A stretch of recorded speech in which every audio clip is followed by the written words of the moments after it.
Hey, good morning, everybody. This is Hot Rod Bob, and you've got gas on a Wheels Up Wednesday. I hope you're doing well, and I hope you're keeping your front wheels down on the ground where they belong. Well, unless you've got a wheel stand car, that is. And the wheel stand car started making the runs back in about 1966. 65 was when Hearst decided we're going to showcase our AFX items, our performance goodies, in a Barracuda.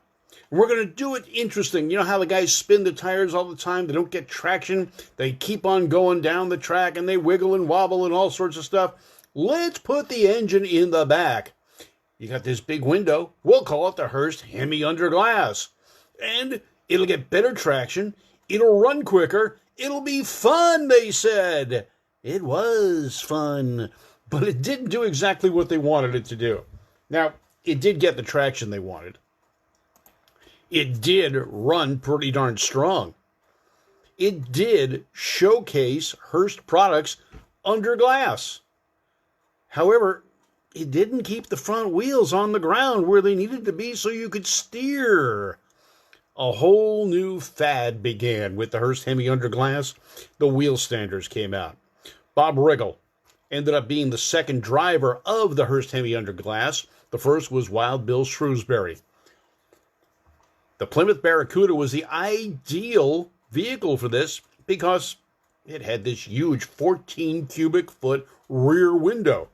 You could mount an injected Hemi underneath that, and it looked cool. You could see it all right there before your very eyes. And it did work. It did bring a lot of attention to Hearst. It did bring a lot of attention to drag racing. And there were multitudes of vehicles built at that point now to be wheel standers. The backup pickup, George Tours drove that. It's been rebuilt, remanufactured, or restored by the people at Galpin Autosports. And Bo Bachman's got that car or truck sitting in their showroom. It looks great. And before George passed away a few years ago, he got to see the restored version. And he loved it. Now, George kept on driving wheel standers even after he left the backup pickup truck with his own 1955 Chevrolet Nomad. Yes, the purists hated him, but he took a car that was all rusted out and made it something interesting.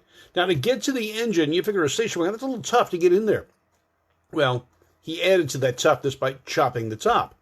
The other thing he did, though, he put the roof on hydraulic rams, and he could lift the roof up and get it out of the way to work on the engine in the back.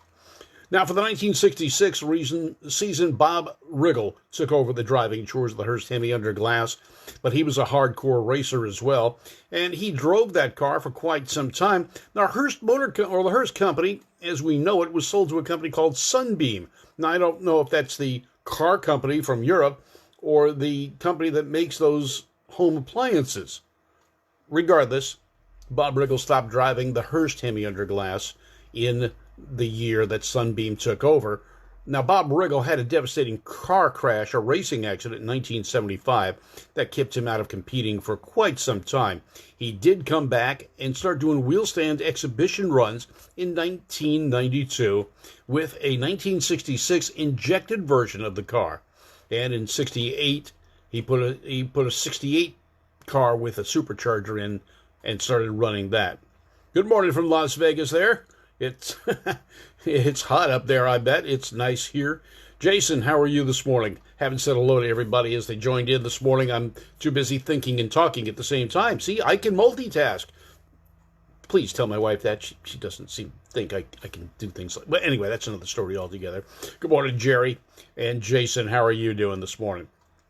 All right, so what we've got is we've got the wheel stand craze, the backup pickup, the little red wagon, the Dodge, the Hearst Hemi Under Glass, and there were so many cars of the era that came in there.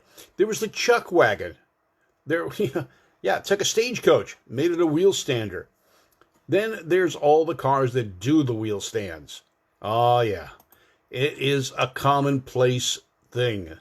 Now, they had to come up with wheelie bars for some cars because they just would flat go up and over. And I've seen a little gremlin, a AMC gremlin, pick the front wheels up and keep on going and going and going until it was over on its roof. And I've seen that happen. I've also seen cars get all four wheels off the ground. We had a little altered at Irwindale one time at the Moon Eyes event, pulled all four wheels off the ground and bounced down the track. I've seen altereds do that at Bakersfield. It's not uncommon, but to get cars with their wheels up in the air became the goal. And it became an exhibition class, I guess you could say. There were competitions back in Illinois where they had the wheel stand nationals and at Byron Dragway, where they ran wheel standers side by side. I've even seen video of someone sticking out where the windshield was, looking at everybody. He wasn't even belted in.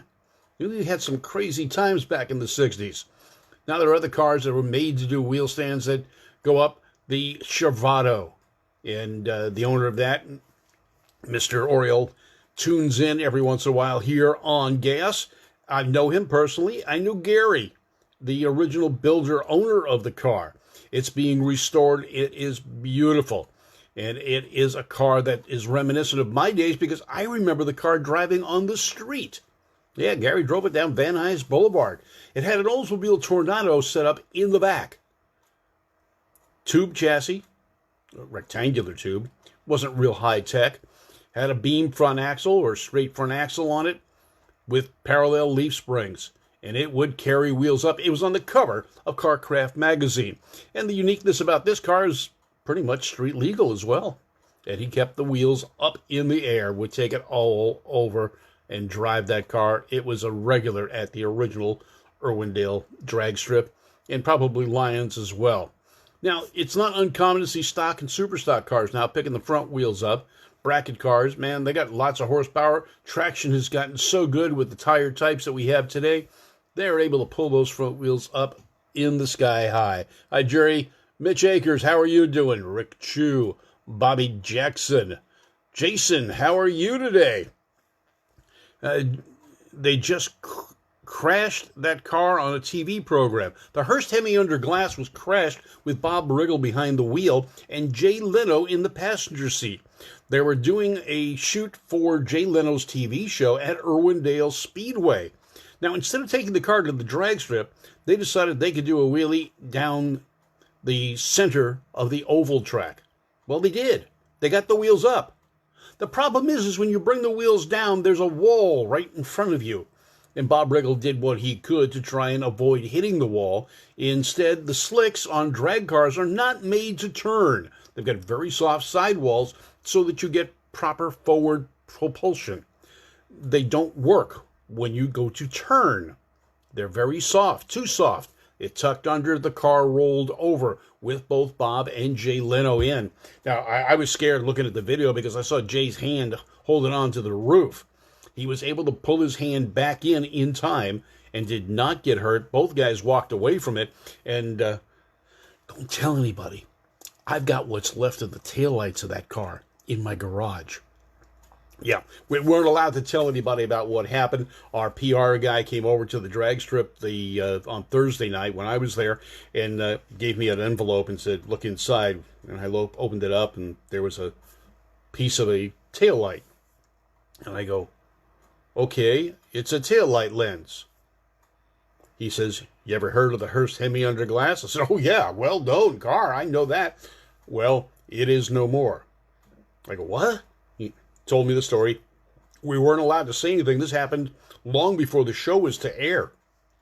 So I've got that piece of taillight in my hot rod, and one of these days I'm going to catch up with Bob Riggle and have him sign it for me. But Bob was replaced as the driver of the car right after that. He had just built that car, and it was a second-generation Barracuda, not the big 14 cubic foot window car. It was about a 1969, 68, 69 model fastback, and it was supercharged. It would pull the front wheels up, and it is still beautiful in gold and black. That's one of the things that happened, though. When Hearst sold the company to Sunbeam, the Hemi under glass continued to run, but it was no longer called the Hearst Hemi under glass. They just called it the Hemi under glass. and that pretty much stuck. Everyone understood what it was, but Hearst was out of that at that point in time. Now, over the years, there have been many cars that have come out and are made specifically to do wheel stands. The Chevy Rebellion was a Volkswagen pickup truck that was used to be a wheel stander. Well, I'm looking right now at some pictures. I remember seeing the Chuck Wagon, the Knott's Berry Farm car, the many, the van-based pickup trucks became real popular for wheel standers because you had plenty of room behind the driver's compartment to put an engine and a subframe and make it viable for wheel stands. So you saw a lot of those. The Ford Econolines, the Dodge A100s. Chevy didn't have a version of that. They did have a Corvair, but that never really caught on for that. Not quite sure why. It would have worked just as well, but they didn't. Now, we see dragsters doing wheel stands all the time. Chuck Poole is another noted wheel standing driver, and he had the Volkswagen called the Chuck Wagon. There's a Model T truck that comes out to Bakersfield from now and again, and he does wheel stands. He's got a big block Chevy mounted in the bed of that thing, and he'll come out to Bakersfield for the Hot Rod reunions and March meet. Tom McEwen drove a similar Barracuda to the Hearst Hemi Under Glass that was sponsored by the Los Angeles area Plymouth dealers, and it was a red machine. Now, some people have tried to run these cars in competition. It just doesn't work. 10-second ETs are about as good as they're going to get. But the biggest problem is you're not steering with a steering wheel. You're steering with a brake. And you've got brake levers, I've seen in some of the cars, where they can actually look through the floor or what have you, because they can't see through the windshield other than they can see the sky. So they've got to hand brake it to keep it going straight down the track. They set it on the wheelie bars, the weight transfers back there, and they'll sit there and they'll hold on. A lot of cars will pop wheelies. That's not all that uncommon. The Knott's Berry Farm, the Berry Wagon, as I remember it, was early 30s or late 30s Ford, and it was cool. Neil Troop is watching us. Phil Hoffman.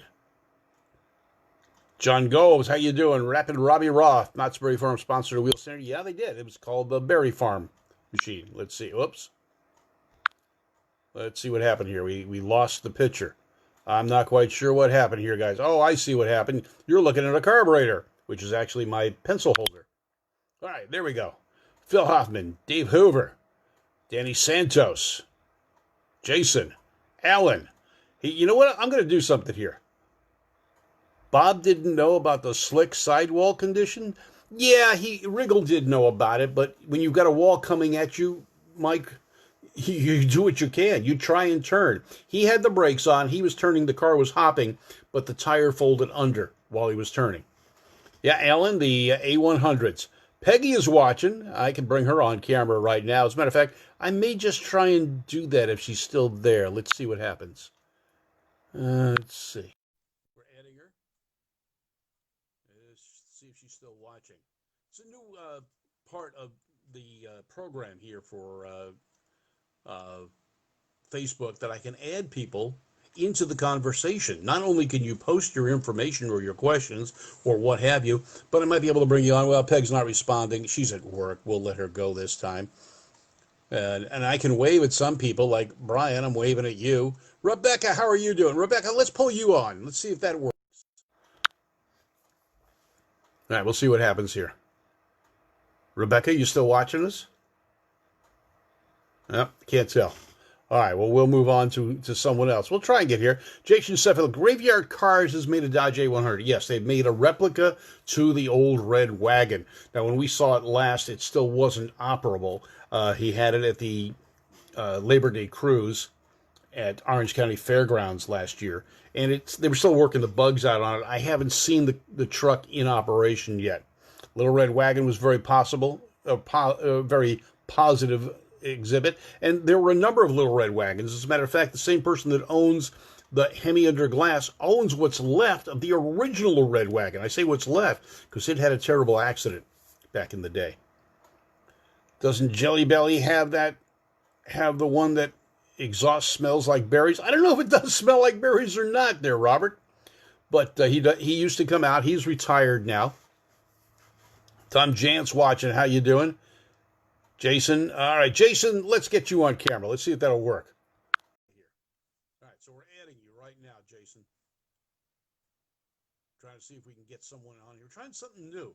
And that'll be audience participation, more than just putting your name down and making a comment. Let's see if we can actually bring someone on. Now, I'm trying. It's trying to add Jason, but doesn't seem to be working here. Or he's not paying attention. Not quite sure. Just, shy. So we'll try that again. So I'm trying to see now. It doesn't give me the option to bring everybody on. It does give me an option on some people, and I'm not sure what it is. Jerry Weedle, Wild Bill Shrewsbury, the wall-to-wall driver, yes, in the AMX, yeah. Scott Knight's watching. Phil Hoffman, can I join the broadcast, Bob? I don't know. It's up to the system as whether or not it lets you. I would gladly have you on here, Phil, but it's not giving me that option under your name. Now, sometimes it does, sometimes it doesn't. Not quite sure. Chris Costanza, wonder how many people know how the wheel standers made the fire show, or the first show through their Zoom, or the fires through their Zoomies. It's basically a little raw gas and some spark plugs in the Zoomies. If you've ever seen one of the things they did for 50s cars is they made that setup. And actually, at my wedding, we had the Chevy in the background, the blown Chevy, and that's what they did. As soon as we said "I do," they lit up and they would shoot flames about 10 feet in the air. Alan Gunnick, Texas Rare Bear. Give me a link. Jason is watching. Peggy says try again. I can't try again. I can't go back to where you were. Well, let's see if I can. Peggy's watching. She's waiting. She's listening. There we go. There's Peggy. All right, let's see if we can bring her back on camera. All right, we'll try it again. And it's not working.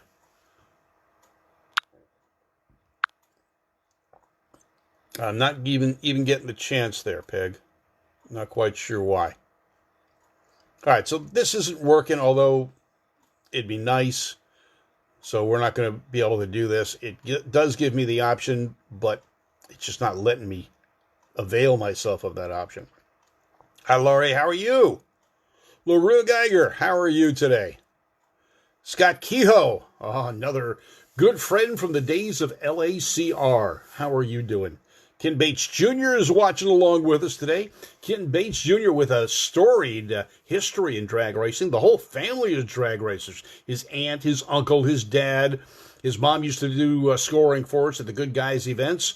He and his brother have an A-Fuel car.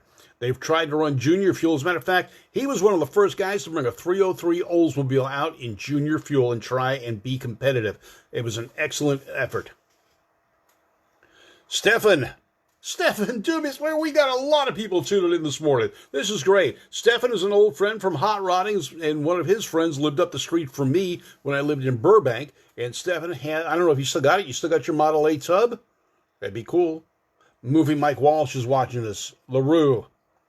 You enjoying the weather in Pennsylvania? Well, we got some good weather out here, too. As a matter of fact, we're going to go cruising this Saturday with one of our car clubs, and it's just beautiful. Today, it's supposed to get up into the upper 60s.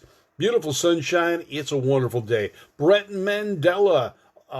Brett, another family of hardcore drag race people. And Brett, correct me if I'm wrong, your family owns the 1977 Shirley Muldowney Top Fuel car. But I think I've got that information right. But we'll see. Yep, getting the thumbs up. So it looks like we're getting it going. Wheel standers, a significant part of drag racing history, a fun part of drag racing history. And we love seeing them. Bob Pine's watching right now, too. Glad you tuned in. I'm Hot Rod Bob. This is GAAS, the morning edition, where I give you all the information you never thought you needed or wanted. And let's see, Jerry Weedle, correction. AMX driver was Richard Schroeder. In Superstock, I believe, Jerry. Richard drove Superstock for them along with, gone mental blank here, Shirley Shahan. They switched over and they were running AMXs for a while, and you even had a Hornet that was running. They were quite popular cars among some of the racers, and they were pretty potent too with the little 401 V8s they had. They were competitive in the early days of stock eliminator pro stock with the 401. They just didn't get the development, and AMC wasn't really supporting it sufficiently to make them competitive when they could. All right, wheel standards, GAAS, the Great American Auto Scene. You're here, you're watching, you're with us. Thank you very much. You are GAASaholics, and I do appreciate that. Please let your friends know about it. Tune in on a Monday through Friday morning at 11 a.m. as we go over facts, figures, and all sorts of stuff that you may never have thought about. I'm Hot Rod Bob. You've got GAAS, the Great American Auto Scene since 1990. And Alan says he's got the Johan model car of the Hearst Hemi Underglass. Yep, they had it, and it's still available. If you look hard enough, there are places that are actually reproducing those. All right, GAAS, brought to you by Moon Eyes, Irwindale Speedway, Irwindale Drag Strip. Yes, they do it. We're still there. Hopefully we get to reopen soon. BUA, Beach Underwriting Associates. And they sponsor a great car that goes to Bonneville in August, hopefully to break the 300-mile-an-hour record for the class with driver Jeff Stillwell. We'll see how that works out. Service Tech, where you can get all the equipment you need for your shop, and they will install it, set it up, and get it ready for you. Service Tech here in Southern California, your place. That's where I got the lifts for my garage, and I'll tell you what, they had them installed, set up, working perfectly in one day. Service Tech. Check them out. They're in Simi Valley, California. All right, folks, you have a great day. I'm Hot Rod Bob. You've got GAAS, the morning edition. I'll see you tomorrow, and, we might extend the thing on wheels on Thursday, but we'll talk about maybe the care and feeding of the wheels you've got on your car. I'm Hot Rod Bob. You've got GAAS, the Great American Auto Scene, part of the Two Tired Guys Network. Take care.